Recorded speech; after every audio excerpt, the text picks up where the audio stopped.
From your dashboard, go to the Import page and click on the Feed Mappings tab.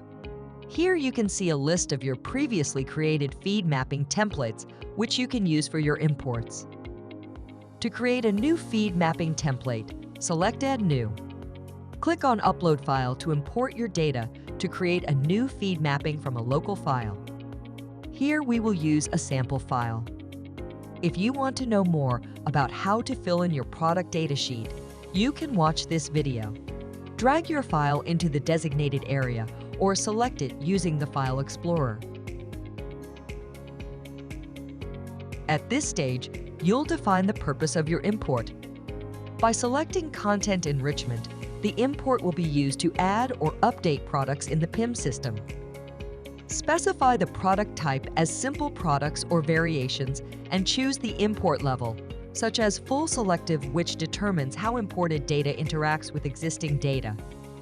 You can refer to the documentation Feed Mapping Fields Explained for a detailed explanation of the import levels. You can provide your new template with a name and description for easy identification and organization. Under the Content Enrichments tab, map your file fields to those in KatanaPIM. Remember, fields marked in bold with an asterisk are required for a successful import, and blue dots indicate unsaved edits. Within the Specification tab, you can add pre-created specification fields from your KatanaPIM environment. Here, you can seamlessly link these specifications to those in your data sheet.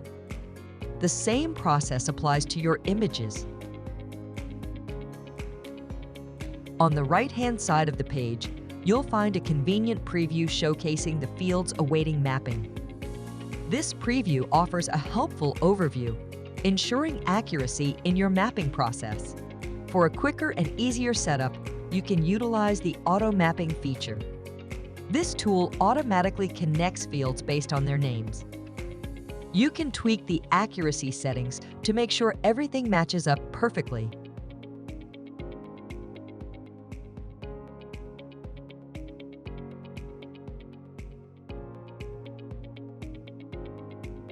Once you are done, click on Save. You will now find your new feed mapping template under the Feed Mappings tab.